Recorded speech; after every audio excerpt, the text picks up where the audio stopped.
Estamos de volta nesta edição do Gazeta Entrevista. Acabamos de conversar com o deputado Luiz Fê sobre a polêmica CPI da Energisa. Praticamente pautou os debates ali no parlamento essa semana. Mas agora, nesse segundo bloco e também no terceiro, e vocês vão entender o porquê da importância e tanto espaço para a gente debater segurança pública.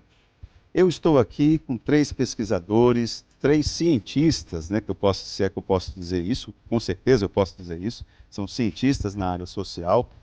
O professor Rubiclés Gomes da Silva, economista, esse senhor bonito ali de camisa listrada, que está ao lado da professora Marisol de Paula dos Reis Brant, ela é socióloga, e aqui ao meu lado esquerdo está o professor Francisco Raimundo Alves Neto, professor na Faculdade de Direito da Universidade Federal do Acre, especialista em educação, enfim. Esse grupo fez um estudo, vou mostrar aqui, será que a Lígia pode me ajudar aqui, Lígia? Ou o Célio? Eu vou já falar sobre a nossa Dom Bigode, mas nós fizemos, esse grupo fez essa publicação aqui, ó. Determinantes da reincidência prisional em Rio Branco, no estado do Acre. Isso aqui é resultado, e eu garanto que a qualidade do texto é uma qualidade muito bacana, muito simples, diferente daqueles cacuetes acadêmicos, e que vale a pena nós nos debruçarmos um pouco para falar a respeito de segurança pública nesse nível aqui. Mas antes de detalhar tudo isso, eu fiz questão de tentar dar uma detalhada, só para a gente entender a importância do que está aqui em minhas mãos. Antes de falar disso, eu tenho um recado da Dom Barbearia para você. A Dom é uma das empresas que mais inovam no mercado acreano. Em parceria com a Baio Cosméticos, a Dom traz vários produtos para o cuidado masculino. São produtos com extrema qualidade. Tem óleo para barba, pomada com efeito seco, pomada com efeito molhado e shampoo 4 em 1, para cabelo, barba, corpo e também para barbear. E ainda conta com atendimento exclusivo dos principais barbeiros da cidade. Agende o seu horário pelo telefone 2102-4962. A Dom Barbearia fica na rua Rio de Janeiro, número 230, sala 4. Bom, dito isto, professora Marisol, Rubiclés, Francisco, Francisco Raimundo. Bom, eu queria primeiro que vocês explicassem. Tem uma situação que vocês fazem um recorte histórico, né? A história do sistema prisional no Acre é bem datada. Mas me parece que são 3 situações que eu poderia destacar. Com o governador senador Guiomar Santos, com Joaquim Macedo, e não está dito, mas pelo período histórico aqui, pela data, o ex-governador Jorge Viana, ali nos anos 90, 2000. Acho que mais ou menos são esses os momentos de destaque. Por que foi necessária essa publicação? O que vocês viram de problemático hoje que justifica a publicação? E o estudo de vocês, né? Na verdade, a publicação é uma consequência. Bom, então, assim, essa pesquisa ela surgiu de um convite da gestão passada da segurança pública, né, que objetivava identificar o que explica a altíssima taxa de reincidência penitenciária no estado do Acre. Porque o indivíduo comete um crime e ele volta sucessivamente para a cadeia. Por que isso? Porque se você conhecer esses determinantes, é possível você fazer políticas públicas que reduzam os determinantes da reincidência penitenciária. O que isso é muito importante. Causa a volta do camarada? Exatamente. Porque o cara volta 1, 2, 3, 10, 15 vezes ao sistema penitenciário? Essa é a pergunta. Porque você só consegue fazer política pública bem estruturada se você entende o porquê daquele problema. Então isso foi um passo muito interessante que a gestão passada tomou no tocante a esse problema do crime que nós vivemos no Acre. De tentar entender o que causa o problema para poder fazer a intervenção. A intervenção. Professora, a senhora na condição de socióloga, o que nós poderíamos destacar dessas determinantes? Eu vejo aqui, tem um quadro aqui, que eu não sei se eu vou acertar a página, mas que eu achei de uma gravidade absurda, que são os fatores, as determinantes que levam a pessoa a voltar para a prisão. E é impressionante o número.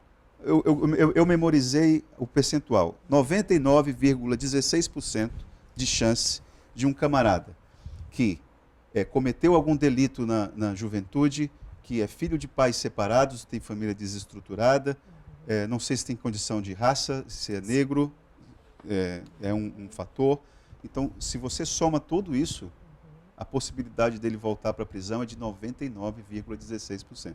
É quase uma certeza. Que outros fatores a senhora destacaria, professora? Muito obrigada pelo convite, boa tarde. Para mim, para nós, a nossa equipe que desenvolveu este estudo, é um momento ímpar estar aqui e falar para a comunidade a respeito de um tema que a sociedade não tem, via de regra, acesso, né, que é a questão prisional. E, pessoalmente, eu tenho quase 20 anos de estudo sobre o sistema penitenciário, venho trabalhando com este tema desde Brasília, né, quando eu iniciei minha pesquisa de mestrado.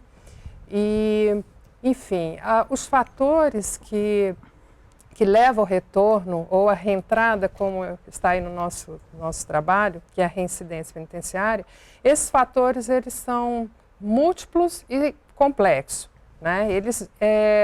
A gente pode pensar na trajetória desse perfil, dessa população prisional, que remete à história de vida delas, que remete à infância, que remete à adolescência, depois na fase adulta, à prisão. Então, são múltiplas causas. Quando a gente fala sobre reincidência, o ponto mais complexo, mais difícil para lidar, né, que digamos assim, a prisão, o sistema prisional não conseguiu cumprir aquela função inicial que é de promover a recuperação. Professora, nem o sistema prisional, me perdoe lhe interromper, nem o sistema prisional conseguiu cumprir e nem a própria sociedade, não é? Conseguiu reabsorver aquele jovem, aquele criminoso que pagou pela pena. Sim. Nem a sociedade também conseguiu fazer esse dever de casa. Então, nós temos um ciclo aí muito complicado. Vicioso. É um circuito que não se interrompe. Quando a gente vê os dados sobre a população prisional e vê o perfil da população, você tem aí a grande maioria de jovens de 18 a 29 anos, essa é a faixa etária predominante, negros ou pardos, uma população com a escolaridade muito baixa, né?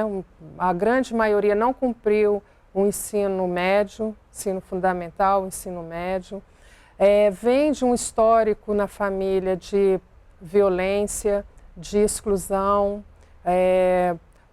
que é um contexto que a gente precisa ressaltar, né? Porque não é só a prisão que perpetua ou que promove esse retorno, porque a prisão é um ambiente insalubre completamente, né?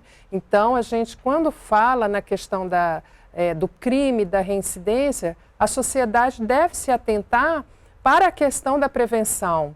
Então, em que momento isso não aconteceu, né? Professora, que levou a essa situação do crime? Me perdoe lhe interromper novamente, que eu acho que dialoga com o que a senhora está falando aí, a pergunta do Luiz Carlos Assis, da Vila da Amizade, aqui em Rio Branco. Pergunta minha, ex-professora no curso de Ciências Sociais. Professora, a reincidência criminal no Acre ultrapassa os 70%.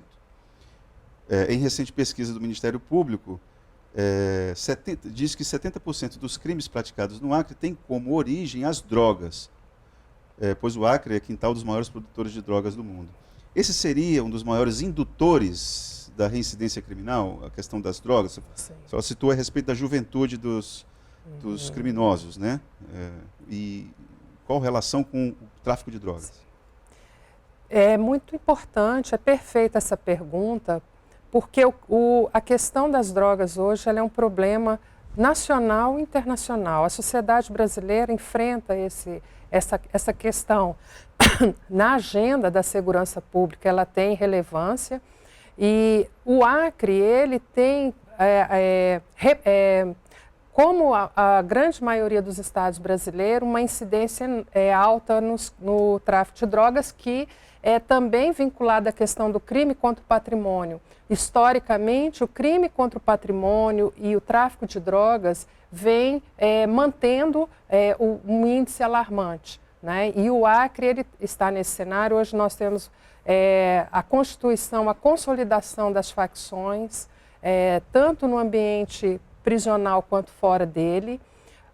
Antes, na década de 1990, em São Paulo, quando se estudava o PCC ali se formando, né, no espaço interno da prisão, a preocupação se convergia para as organizações criminosas dentro da prisão. Ocorreu uma mudança aí, né, ao longo da década, e chegou ao Acre hoje essa situação do domínio de disputa, né, por território, e isso está tanto em alguns bairros da capital, como também dentro da prisão.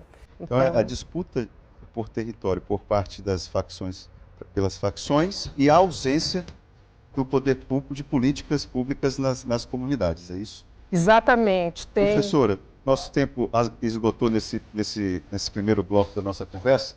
Eu volto falando a respeito desse assunto. Eu vou falar com o professor Francisco, que até agora eu não deixei falar, né, na verdade. Então a gente volta já já, continuando discutindo segurança pública do Estado do Acre. Até mais.